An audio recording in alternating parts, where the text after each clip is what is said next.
kita akan demokratisasi warga-warga Jakarta yang pintar untuk mendesain sendiri versi globalnya mereka dengan cara apa? Diberi anggaran 200 juta per tahun per RW, total 1 miliar selama 5 tahun.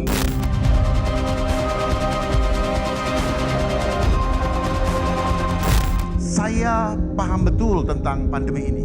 Pandemi ini adalah agenda terselubung dari asing untuk mengambil alih kedaulatan negara. Sehingga terlihat sekali begitu rapuhnya bangsa ini. Untuk itu, supaya kita bisa menaikkan menjadi kota global, saya bercita-cita kalau saya dapat amanah ini, saya yakin, hakul yakin, 5 tahun ke depan Jakarta menjadi 50 kota global dunia, dan artinya naik peringkat yang cukup tinggi setara dengan Bangkok pada saat ini.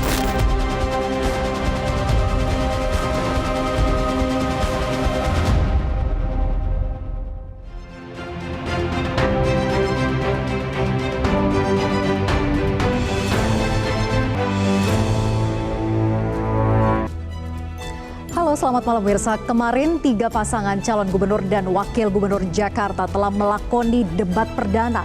Ketiga paslon saling adu gagasan untuk menjadikan Jakarta sebagai kota global di masa depan. Tak ketinggalan, ketiga paslon juga saling melontarkan program-program andalan untuk penguatan sumber daya manusia Jakarta. Lantas, siapakah yang memiliki program yang paling masuk akal untuk diterapkan agar cita-cita Jakarta menjadi kota global di masa depan bukan sekedar angan-angan? Inilah Panggung Demokrasi bersama saya Vera Bahaswan. Siapa juara debat perdana Pilkada Jakarta?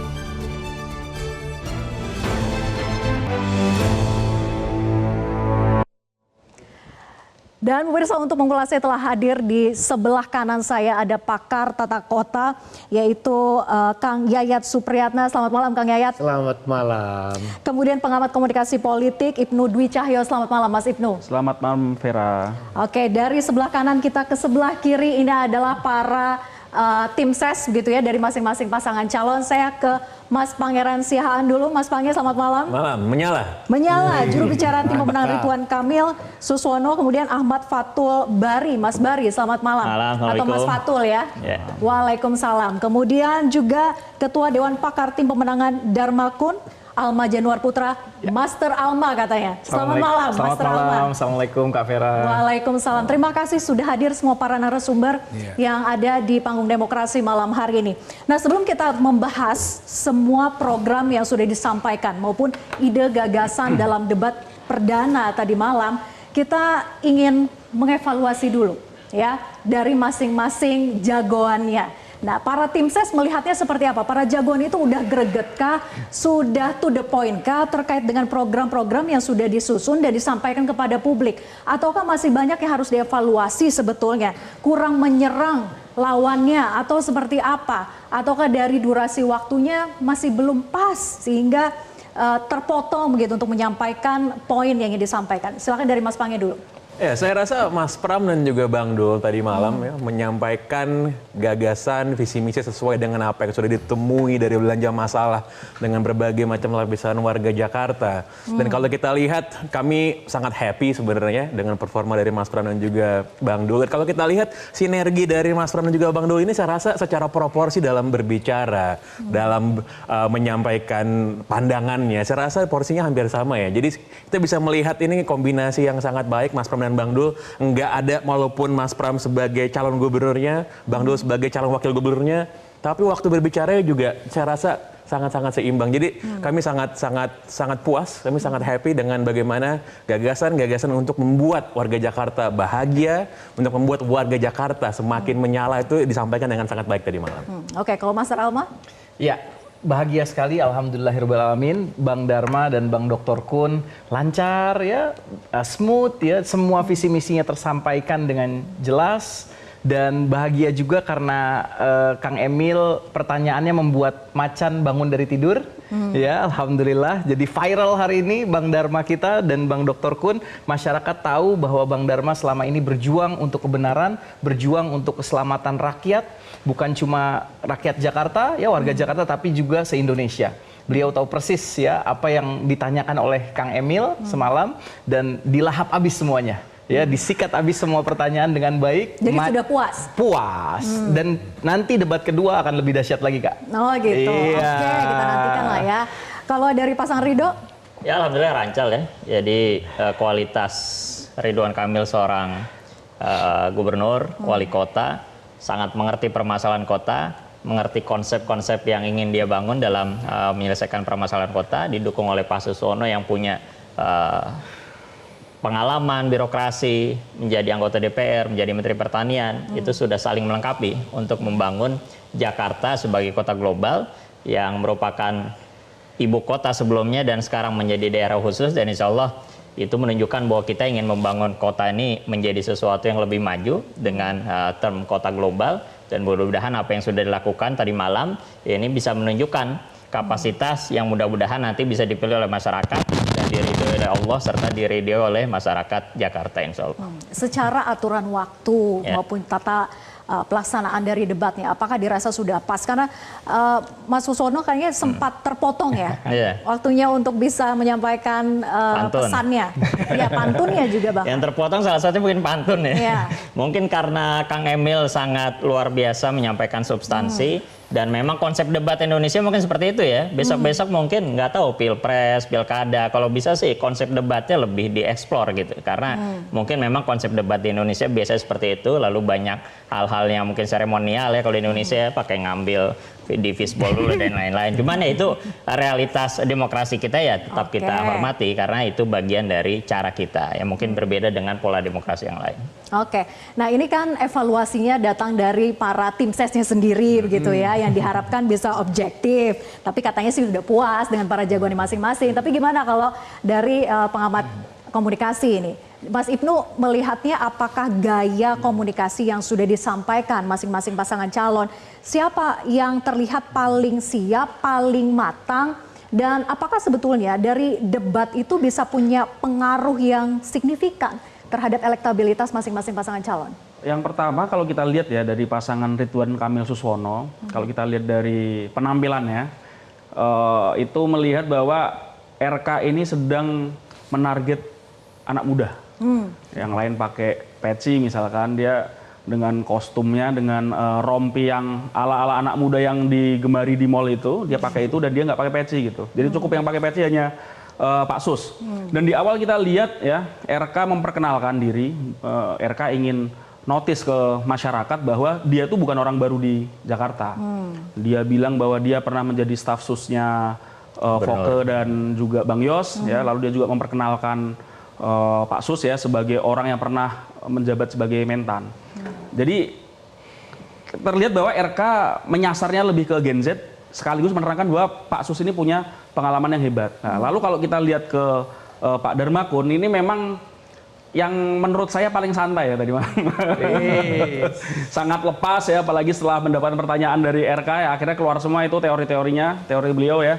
Kalau kita lihat juga Mas Pram dan Rano, kalau saya pribadi ngelihat memang Mas Pram dan Rano ini sedang mengincar segmen khusus ya, terutama dari suku Betawi dan Jawa. Mas Pram berkali-kali bilang matur suwun, matur nuwun, matur nuwun, itu ingin meremain masyarakat ya, karena di Jakarta ini ternyata pemilih dari suku Jawa itu cukup besar, 30-an%. Nah, Betawinya juga Mas Rano ya, dengan peci merahnya, lalu dengan logat Betawinya dikeluarkan, ya, cing babe segala macam dia keluarkan. Jadi kalau kita lihat dari penampilan ya, nomor 1 dan nomor 3 ini sudah dia udah ngincer gitu.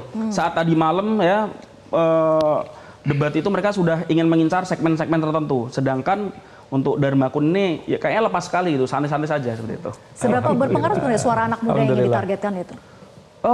Suara anak muda di Jakarta ya itu cukup tinggi ya, cukup tinggi, mungkin 40%-an lebih gitu, dan itu menjadi incaran. Saya pikir semua kontestan akan mengincar itu, dan kalau kita lihat janji-janji yang disampaikan ya itu juga sangat menarget anak muda, mulai dari kopi gratis, coworking gratis. Gen Z banget ya. Gen Z banget. Tapi juga dari pasangan 03 ya juga menjanjikan ada konsultasi gratis 24 jam. Nah, ini kan anak-anak muda ini kan banyak yang suka curhat kan, daripada curhatnya pakai story Instagram, ya udah curhatnya sama konseling gratis ini. Oke. Gitu.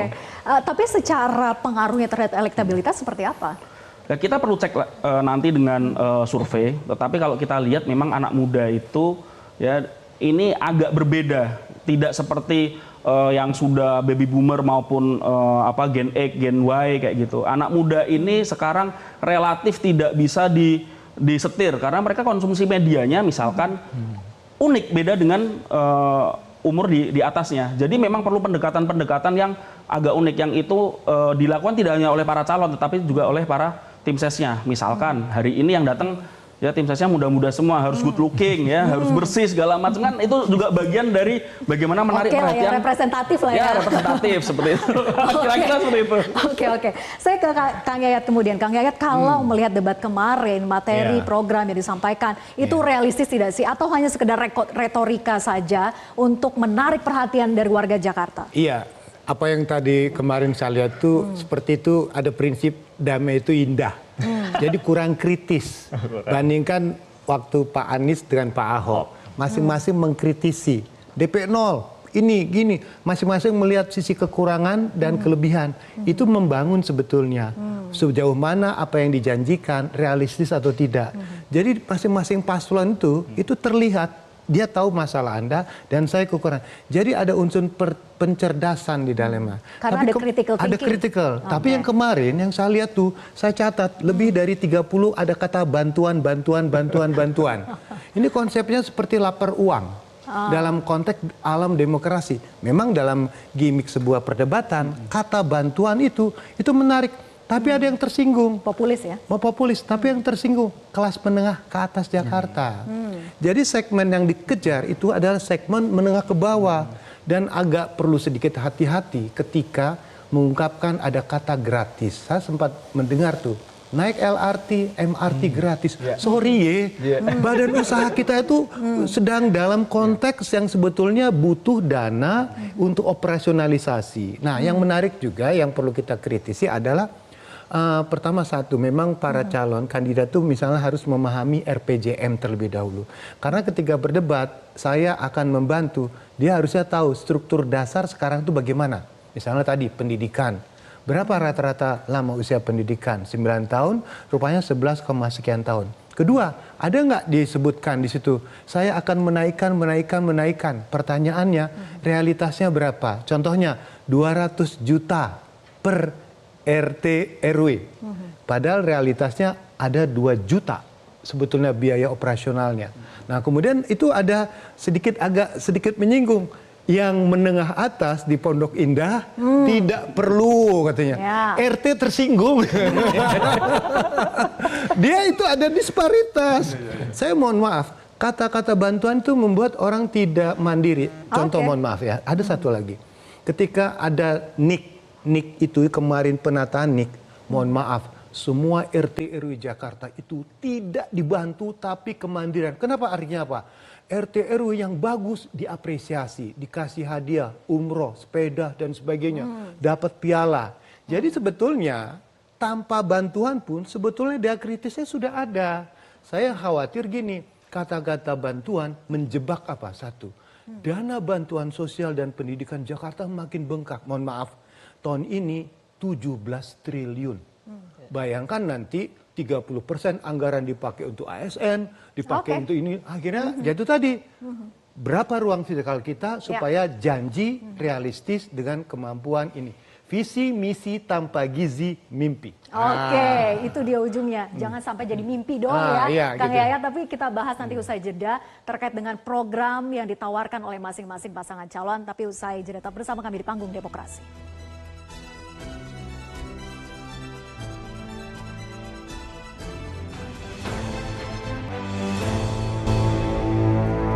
Ketimpangan gender ini kuncinya adalah pendidikan. Kita ada program bersama DPRD yang sudah melakukan inisiatif. Kita dukung sekolah gratis tidak hanya di negeri tapi juga swasta. Kita ada program namanya Sekolah Perempuan. Buat emak-emak, buat ibu-ibu, nanti sekolahnya di Balai RW. Emak-emak yang butuh pekerjaan, kita ada kredit mesra tanpa bunga berbunga, tanpa agunan. Daftar emak-emaknya cukup berlima. Inilah namanya kredit kelompok 1, 2, 3, 4, 5. Satu masalah 4 bertanggung jawab, puluhan ribu sudah pernah saya lakukan. Fondasi untuk kesetaraan itu adalah adab. Tanpa adab, maka kebijakan yang diambil tidak akan pernah adil. Oleh sebab itu, Pemprov DKI, khususnya Dinas Tenaga Kerja, harusnya selalu mengumumkan secara transparan peluang-peluang kerja yang ada di Jakarta dan dibagi sesuai dengan persentase yang diharapkan dan diinginkan oleh perundang-undangan. PPSU yang sekarang ini syaratnya SLTA akan kita potong menjadi SD. Yang paling penting adalah bisa membaca dan menulis. Karena memang menjadi persoalan bagi wanita, bagi perempuan, mereka rata-rata lulusannya di bawah, yang bekerja untuk level di bawah adalah di bawah SLTA. Untuk itu, tugas negara, tugas Provinsi Jakarta harus hadir memberikan perlindungan kepada mereka supaya mereka bisa kerja dengan keterampilan yang dimiliki dan mereka juga bisa memberikan penghasilan yang cukup minimal setara dengan UMR.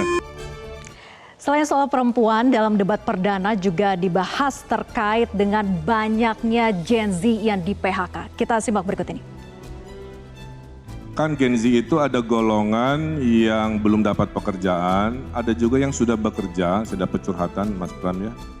Mereka di PHK, di hitungan bulan-bulan terakhir lah kira-kira begitu. Nah, untuk golongan Gen Z yang di PHK, yang sekarang lagi stres karena tiba-tiba lapangan pekerjaan berkurang, mereka kena PHK, bagaimana kira-kira gagasan kepada mereka golongan Gen Z yang kena PHK? Saya kira sesederhana itu aja. Terima kasih. Pertanyaannya sederhana tapi jawabnya juga sederhana. Yang pertama, bagaimana dengan Gen Z dulu? Saya punya pengalaman yang namanya Gen Z supaya dia tidak di PHK. Di tempat kami melakukan apa yang disebut dengan bisa bekerja dari manapun. Kementerian Sekretaris Kabinet telah menerapkan itu. Dan hasilnya, produktivitasnya betul-betul tinggi dan sangat memuaskan. Sehingga dengan demikian, kalau saya menjadi Gubernur Jakarta, maka program bekerja dari mana saja akan kami lakukan. Dan untuk itu, 2 hari di kantor, 3 hari di rumah. Dan mereka bisa bekerja dengan baik.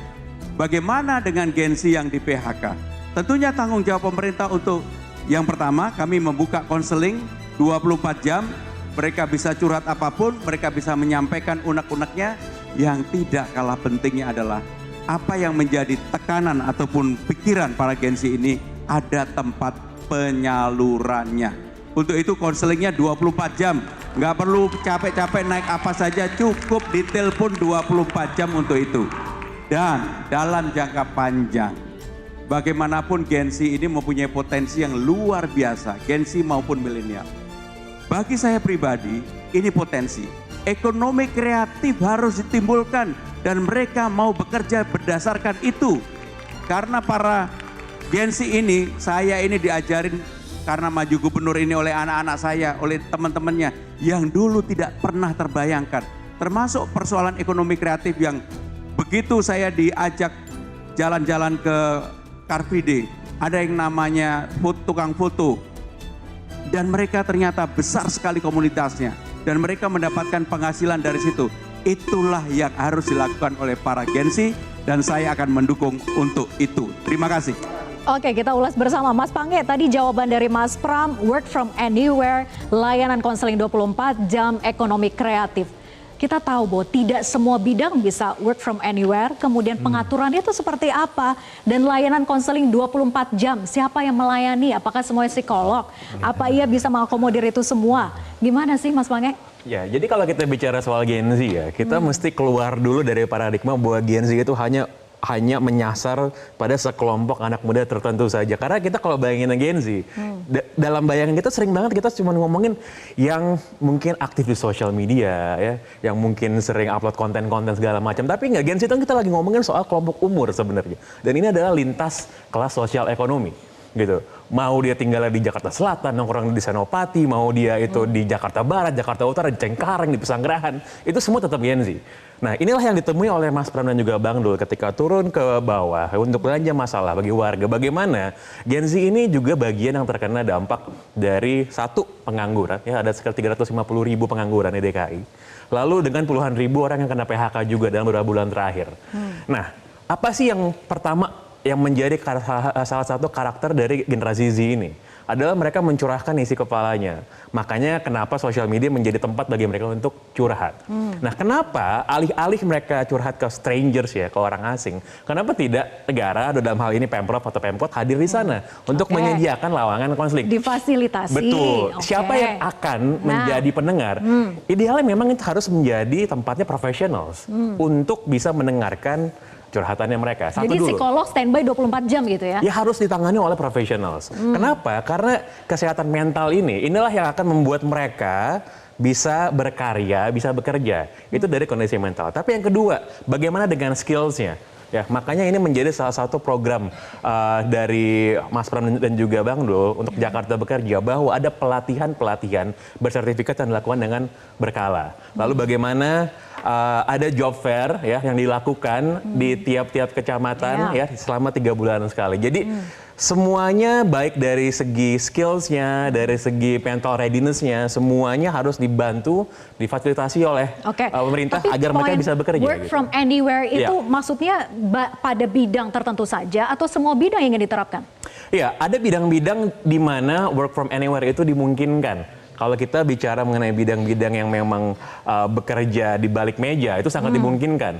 Karena produktivitas biasanya itu seperti sudah menjadi contoh dari Mas Pram dilakukan di kementerian di mana beliau menjadi menteri sebelumnya, itu tingkat produktivitasnya meningkat. Tapi memang ada bidang-bidang di mana itu nggak bisa. Misalnya aja ya kalau manufaktur nggak bisa dong. Ya. Tapi bagaimana yang namanya Gen Z ini kan mereka ingin kebebasan untuk berkarya. Salah satunya untuk menjadikan mereka seperti itu, ya harus ada option di mana mereka bisa bekerja dari mana saja selama 3 hari dalam seminggu, 2 hari ya bekerja dari kantor. Oke, saya ke Mas Fatul. Mas Fatul tadi RK katakan gitu ya, beri dana sosial selama 3 bulan sebelum mendapat kerja lagi. Proses dan kriterianya sebetulnya seperti apa? Apakah semuanya dipukul rata, siapapun dia yang belum mendapatkan kerja kemudian diberikan itu dana? Dan berapa besaran dana sosial ini? Pertama kalau untuk bantuan-bantuan ya, tadi mungkin Kang Yayat menyinggung juga. Ini di Jakarta ini salah satu provinsi yang paling banyak sekali nih. Bukan bantuan sebetulnya, kalau bantuan itu kan dari uang orang. Kalau ini kan sebetulnya uang rakyat kembali lagi ke mereka lagi. Jadi kenapa kemarin di akhir itu mungkin Pak Ridwan Kamil menyampaikan ada peningkatan layanan melalui kartu Jakarta Kamu atau kartu Jakarta Maju itu untuk mengoptimalkan sebetulnya apa yang selama ini sudah diberikan. Apa yang sudah diberikan misalnya untuk generasi muda kan banyak tuh. Ada kartu Jakarta Pintar, ada kartu prakerja dan segala macamnya itu. Itu juga salah satu bagian yang integral untuk ditingkatkan layanannya terhadap generasi Z. Lalu yang kedua yang tadi disampaikan ya beberapa hal. Kalau kemarin disinggung soal kopinya saja, sebetulnya kan sebelum ngomong kopi itu panjang dulu tuh ngomongnya tuh. Bagaimana program-program yang akan dilakukan. Ada pelatihan siap kerja, ada inkubasi dan segala macamnya. Lalu nah baru nanti mana? yang dilanjutkan dengan menjaga masyarakat kita, terutama Gen Z ini, untuk bisa siap ketika dia diberikan dana sosial untuk sebelum dia bekerja kembali gitu. Makanya ada gambaran yang sudah diberikan dalam konteks itu ya tadi ya. Dan itu kalau teknisnya tentu nanti akan dibahas kemudian karena memang. Jadi per orang belum tahu berapa, Mas Fatul, belum dihitung?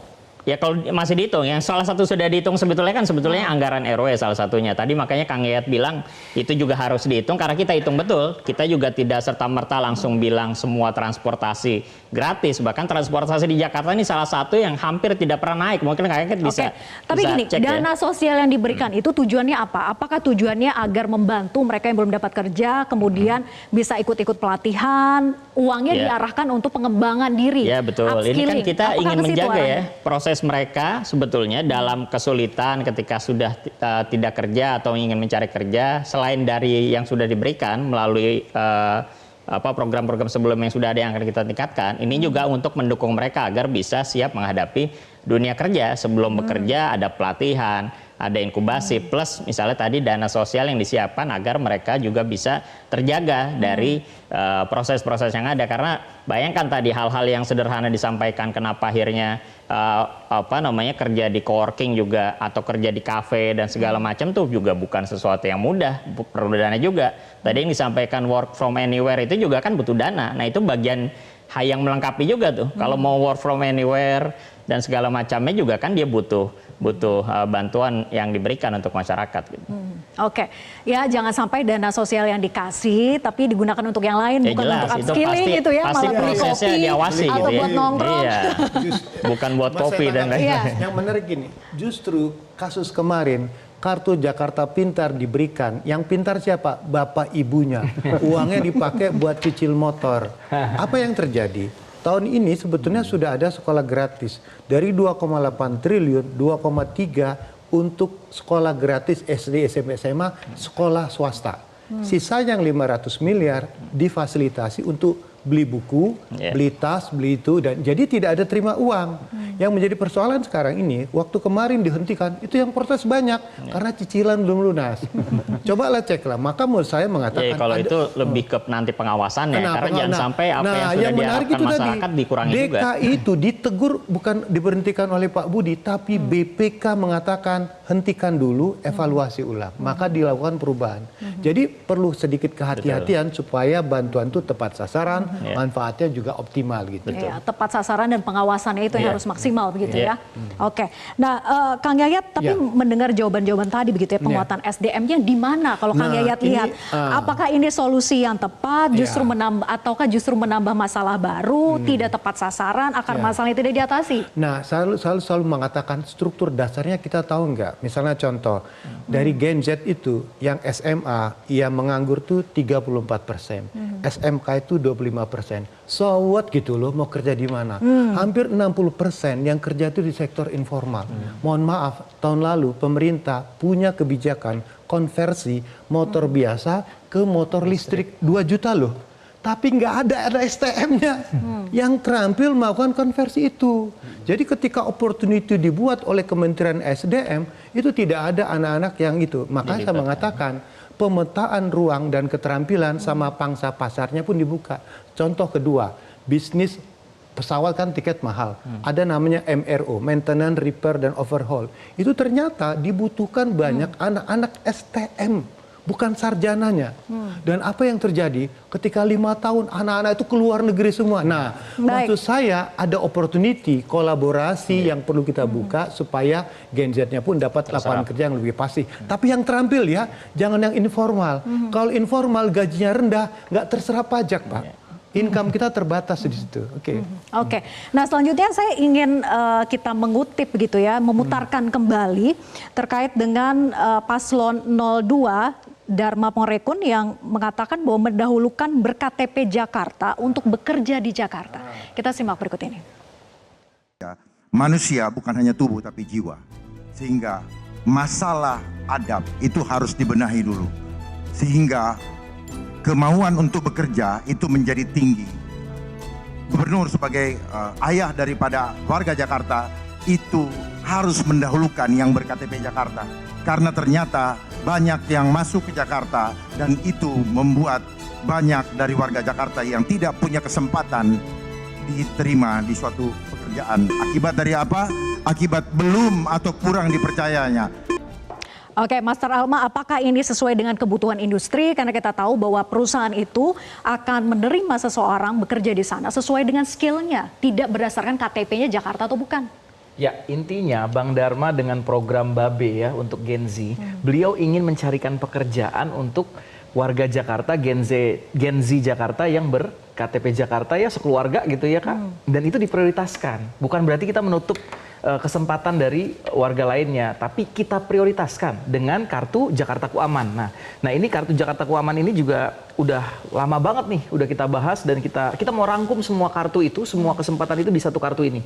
Semua KJP, KJMU ya untuk dapat pekerjaan, untuk sekolah adab, permodalan, UMKM, kreatif ya, itu semuanya kita rangkum dalam satu kartu ini. Alhamdulillah diadopsi sama sebelah ya tiba-tiba keluar semalam gitu ya. Terus Enggak dong, sebentar. Kita duluan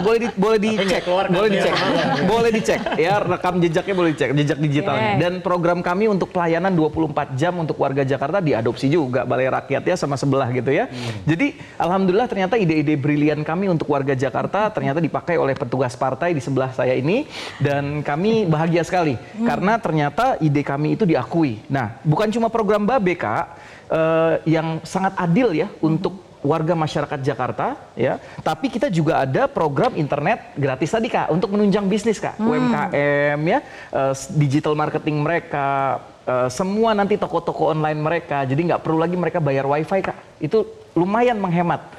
Dan dipakainya internet itu untuk hal-hal yang kreatif, bisnis, pendidikan, ya itu yang diprioritaskan. Bukan untuk hal-hal yang mubazir, apalagi hal-hal yang mengancam akhlak ya atau adab dari masyarakat Jakarta. Satu lagi, Kak, ada lagi program permodalan. Nah, ini yang paling penting. Jadi setelah dia dapetin sekolah adab tadi, dia dapat kartu Jakartaku Aman, dia akan dapat berbagai pilihan. Mau dicariin kerjaan, program Babe, atau dia mau dapat permodalan bisnis gitu, Kak. Saya kritisi. Nanti usai jeda Kang Yayat, kita harus jeda dulu. Nanti kita akan perdalam terkait dengan indikator kota global. Karena masa depan Jakarta harus menjadi kota global begitu ya. Tapi nanti usai jeda, tetap bersama kami di Panggung Demokrasi.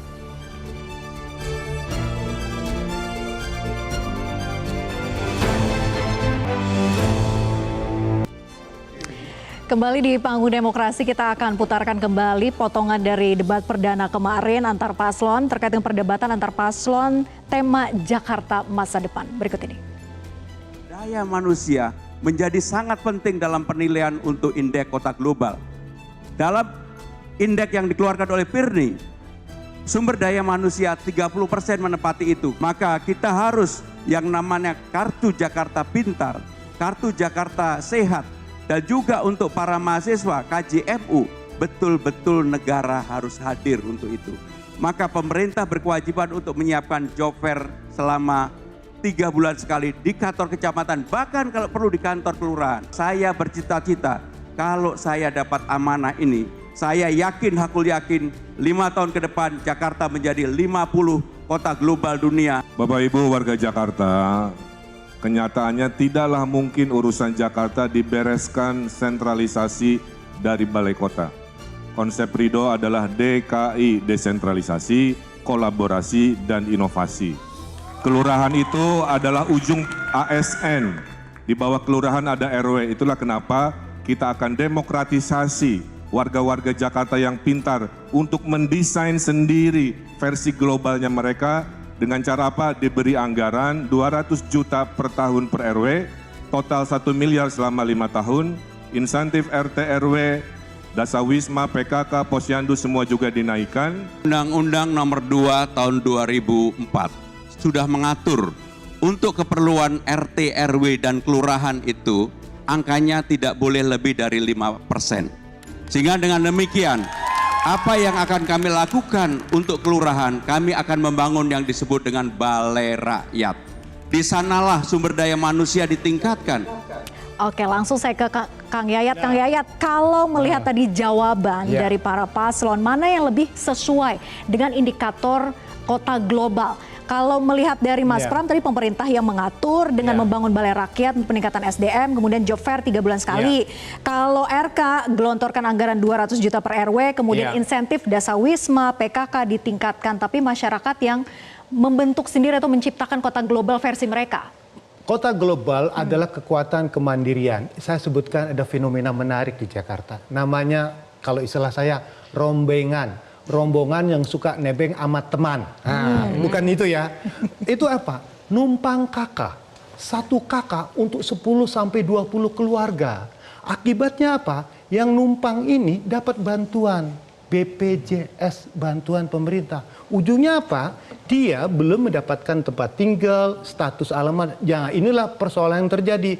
Dan itu membengkak dalam konteks beban dari anggarannya. Kedua yang juga menarik adalah begitu banyak bantuan yang diberikan, jadi kemandirian, rasa percaya diri itu kurang. Jadi mereka prinsipnya kalau orang Sunda bilang tuh LKMD, lamun kurang minta deui.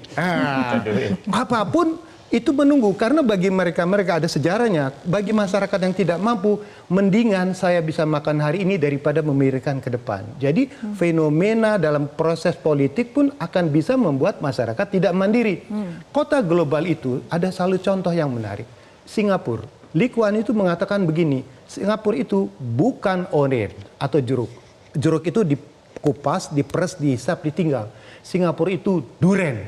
Siapa berani meres duren? Di dalam durian itu ada buahnya, manis, lemak, itulah SDM-nya. Jadi Jakarta itu kalau SDM-nya kuat, orang juga akan berpikir salah satu kekuatan dari SDM yang baik adalah indeks korupsinya. Aparat SDM yang sudah menggunakan digital. Jadi tidak ada transaksi-transaksi secara konvensional. Jadi SDM itu juga menyinggung sistem penyelenggaraan pemerintahan. Karena kita itu punya 3 macet di Jakarta itu. 1, macet traffic. Kedua, macet izin. Ketiga, macet kelembagaan. Izin tuh lama di Jakarta itu. SDM-nya itu tadi punya prinsip mungkin ya, selama masih dipersulit, ngapain dipermudah. Itu orang menunggu lama. Kedua tadi kelembagaan. Terlalu banyak proses yang panjang sehingga ketidakpastian itu. Nah, sistem itu, ekosistem itu yang harus dibangun dengan kekuatan SDM yang keren. Oke, Mas Ibnu silahkan menambahkan. Ya. Kalau kita tarik ya kaitannya dengan isu nasional ini kan daya beli yang sedang rendah. Jadi kita juga lihat para pemilik modal ini juga menahan diri. Menahan diri artinya kita pengen lihat pemerintahan ke depan ini, baik yang di Jakarta maupun yang di pusat ini kebijakannya seperti apa. Karena kalau kita tarik juga ke kota global itu, salah satu indeks yang dilihat adalah bagaimana kemudahan investasi. Ya, kemudahan investasi tadi disampaikan oleh Pak Yayat ya, ada kemacetan lah gitu di Jakarta, gak hanya di Jakarta tapi juga di seluruh Indonesia kan seperti itu. Jadi dengan adanya keinginan untuk menaikkan indeks Jakarta sebagai kota global, ini yang harus dinaikkan tadi SDM. Jangan sampai SDM-nya itu, mohon maaf tadi Mas Prab kan sempat bilang untuk PPSU minimal jadi SD. Kalau saya rasa kurang cocok ya, harus bukan menyesuaikan kondisi pendidikan, tetapi masyarakat yang harus ditingkatkan sehingga nanti kaitannya masyarakat semakin berpendidikan ya, indeks sebagai kota global itu akan naik. Karena apa? Masyarakat itu di kota global itu dia punya peran serta yang sangat tinggi. Jadi nggak semuanya itu top down tetapi bottom up. Jadi dari bawah ya, entah modelnya musrembang atau apapun itu. Tadi juga Mas Pram juga bilang ada balai rakyat lah. Itu balai rakyat kalau memang bisa aktif bagus ya, itu bisa jadi salah satu lahirnya kota global Jakarta yang bisa benar-benar mensejahterakan rakyatnya. Tapi job fair 3 bulan sekali? Tapi kalau bisa benar-benar diselenggarakan. Oke. Tapi kita harus jeda dulu ya. Kita harus jeda dulu. Durasi kita sangat terbatas. Usai jeda tetap bersama di Panggung Demokrasi.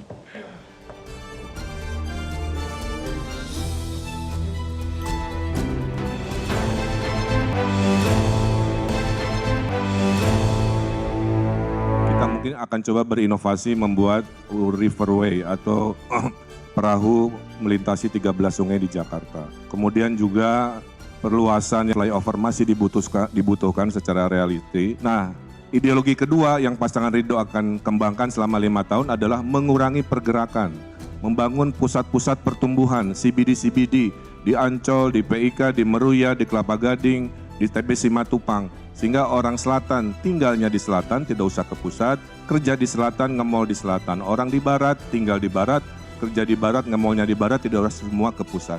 Kemudian kita pergilirkan yang namanya work from home. Senin industri media, Selasa industri hukum, insya Allah mengurangi kemacetan. Kita perlu mengurai kemacetan dengan apa? Dengan membuat suatu compound yang tersentralisasi, di mana di situ ada tempat tinggal, ada pasar, ada sekolah, sehingga transportasi ini juga bisa terkonsolidasi dan dibuat minimal 500 meter dari pemukiman. Transjakarta tidak cukup untuk menyelesaikan persoalan macet di Jakarta.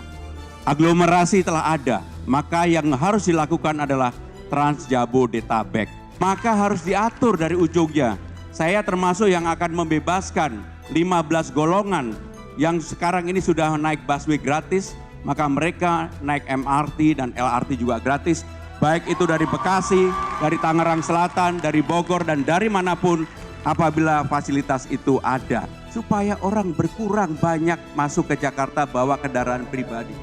Kita lanjutkan diskusi. Saya ke Master Alma. Tadi dikatakan bahwa Bang Dharma begitu ya, tidak perlu menambah armada baru, hanya perlu perbaikan manajemen. Jadi sebetulnya perbaikan manajemen yang mana yang perlu diperbaiki dan apa iya armada sekarang dinilai masih cukup?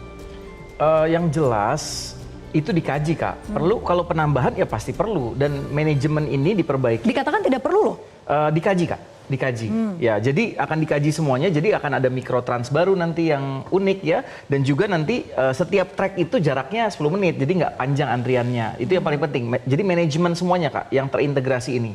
Dan Bang Dharma tadi udah jelas banget lah mengumumkan semuanya. Ini kan seksi terakhir saya ya, segmen terakhir. Bang Dharma udah jelas sekali, sekarang warga Jakarta tuh cerdas sekali. Tadi Kang Yayat bilang indeks korupsi di kota global itu harus diturunkan. Ternyata kan yang selama ini korup, pimpinan KPK catat ada 429 kepala daerah hasil pilkada terjerat korupsi. Ini ada datanya nih. Ya, jadi para petugas partai di sebelah kanan kiri saya ini ya silakan musuh partai doang loh itu. Musuh mereka. Saya bukan anggota partai by the way. Sebentar. Nah, ini ada datanya kok dari pimpinan KPK. Sebentar. Yang jelas di Jakarta belum ada independen, independen yang menang. Dan saya lanjut lagi, warga Kita Jakarta cerdas. durasinya. Sebentar, warga Jakarta cerdas. Jadi tolong cek track record petugas di sebelah saya. Iya. Cek selama mereka di Bandung, di Banten, dicek. Dapat penghargaan dari KPK. Dicek Saya ke dulu. Mas Pange, Trans Jabodetabek bukankah memang sudah ada dalam Perpres nomor 5 tahun 2018, namun memang realisasinya belum 100%. Apakah itu yang ingin dikejar? Artinya program yang ditawarkan bukan hal yang baru sebetulnya, bukan yang bombastis. Iya betul, semua bisa punya visi, semua bisa punya rencana, tapi kan pada akhirnya soal eksekusi. Siapa yang pada akhirnya akan merealisasikannya kan. Jadi kalau kita ngomongin soal Trans Jabodetabek ini, jadi kalau kita lihat aja deh, kan salah satu masalah itu adalah soal volume kendaraan yang masuk ke Jakarta pada saat jam kerja gitu. Kita udah punya berbagai macam moda transport menuju ke Jakarta. Oke lah, orang punya mobil pribadi itu nggak bisa dilarang kalau mereka mampu. Tapi gimana caranya? Kalau mereka masuk Jakarta, ya mobil-mobilnya nggak usah masuk Jakarta juga gitu. Kayak misalnya rumah orang tua saya itu tinggal di Cibubur gitu. Kalau sekarang mau ke Jakarta, misalnya kota, tinggal naik LRT aja kan, mobil tinggal di Cibubur, masuk ke Jakarta Pusat misalnya. Nah, hal inilah yang menjadi visi jangka panjang sebenarnya bagi Mas Pram dan juga Bang Dul. Jadi bagaimana caranya biar semua moda transportasi di Jakarta ini dan juga di daerah penyangganya itu bisa terintegrasi semuanya. Dan satu lagi saya mau menanggapi tadi Mas Ibnu sebelum kombrek. Soal masalah PPSU harus SD ya. Kalau SD nggak apa-apa. Sebenarnya gini Mas, bahwa kota itu kan nggak boleh meninggalkan warganya apapun latar belakangnya. Betul. Bahwa yang SD mungkin bisa ditingkatkan kualifikasinya, kompetensi ya, SMP, SMA dan lain sebagainya. Tapi sementara itu dilakukan, apa yang mau kita lakukan bagi golongan yang memang berpendidikan SD? Nah, kita berikanlah pekerjaan di sana. Jadi kota Jakarta yang menyala bagi kami adalah tidak meninggalkan satupun warganya di belakang. Oke, Mas Fatul, dikatakan bahwa RK ini punya gagasan ataupun terobosan gitu ya dengan mengkoneksikan 13 sungai di Jakarta melalui armada perairan gitu ya. Apakah ini sudah dikaji dengan kondisi sungai Jakarta yang ada saat ini? Pertama nggak mampet tuntun di tengah-tengah nggak bisa jalan. Pertama secara umum saya rangkum dulu nih ya, bahwa konteks kota global itu di misinya Ridwan Kamil Suswono ini ada dua aspek ya. Jadi mewujudkan kota global yang berketahanan, resilience, karena kota global kita mau melihat ke langit tapi juga harus tahan dong, masyarakatnya juga dibantu yang mungkin sulit untuk berdaya dan segala macamnya, mitigasi bencana dan sebagainya, transportasi dan lain-lain. Lalu juga kota layak huni kelas dunia dengan infrastruktur yang berkelanjutan. Nah, proses pembangunan Jakarta ini dari masa ke masa ini sudah cukup baik lah. Di masa Bang Yos dibangun berbagai koridor Transjakarta segala macamnya. Di masa Pak Anies juga dibangun Jaklingko dan lain-lain. Di masa Pak Yos dulu pernah dimulai itu proses untuk membangun waterway. Kita masih ingat ya dulu prosesnya dan mungkin banyak masalahnya. Tapi kita kan ingin mengembangkan hal tersebut ya. Makanya apa yang dilakukan Ridwan Kamil salah satunya dia ingin mengoptimalkan apa-apa yang sudah dilakukan ditingkatkan. Koridor sudah ada, busway-nya ditingkatkan, lalu daya tampungnya ditingkatkan, yang lainnya juga. Dan kalau dikaitkan dengan tadi ya tentu nanti akan kita proses pengembangan. Tapi ada satu hal yang mungkin selalu jadi perbincangan umum nih, bahwa salah satu yang dibangun adalah hunian terjangkau dengan konsep mungkin selama ini live, work, play. Bukan orang dibatasi, tapi kita ingin memberikan fasilitas hunian yang terjangkau di tengah kota yang dekat dengan tempat kerja mereka, tempat aktivitas mereka. Warga Jakarta yang cerdas ngecek saya bagi ke Jawa Barat ya. Udah. Ini Di Jakarta bahkan udah ada loh Jadi Tanjung Barat. sekaligus closing statement, Kang Yayat dan juga Mas Ibnu bisa memberikan masukan kepada masing-masing pasangan calon. Bagaimana evaluasi, catatannya, dan siapa yang paling juara menurut masing-masing? Boleh, silakan. Mas Ibnu dulu. Boleh, Mas Ibnu. Kalau soal kemacetan ya, ada dua hal krusial yang kemarin itu tidak disebut oleh 3 pasangan calon ini. Yang pertama adalah KRL.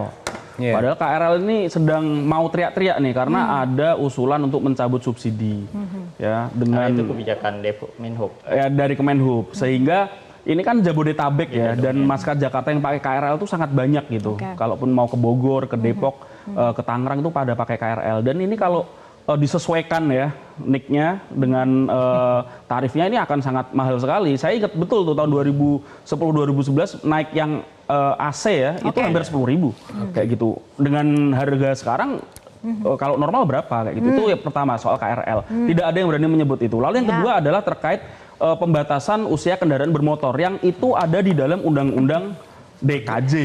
Nah, ini berbahaya sekali. Mungkin bukan hal yang baru, jadi tidak disampaikan. Ya, jadi siapa yang juaranya kalau menurut Mas Ibnu? Wah, semua juara deh. Semuanya juara ya, baik. Kang Yayan. Karena Oke. gini, sebetulnya yang menarik untuk transport itu meniru dari apa yang di Jakarta sekarang itu. Ada tarif integrasi 10.000. Nanti sebetulnya undang-undang mengamanatkan DKI harus mensubsidi tetangganya. Berani nggak menetapkan 15.000 dengan mengintegrasikan? Yang kedua, tentang waterway atau river apa yang kapal itu ya.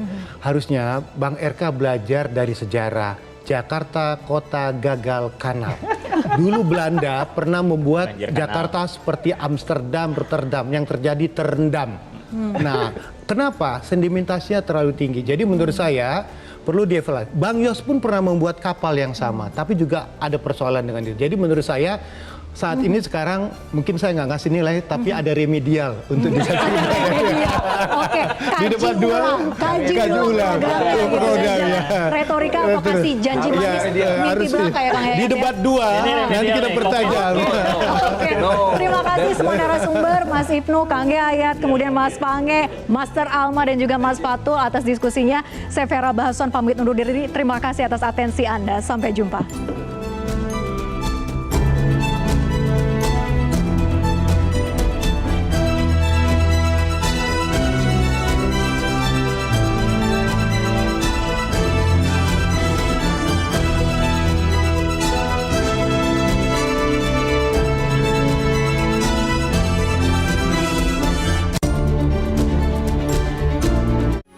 Metro TV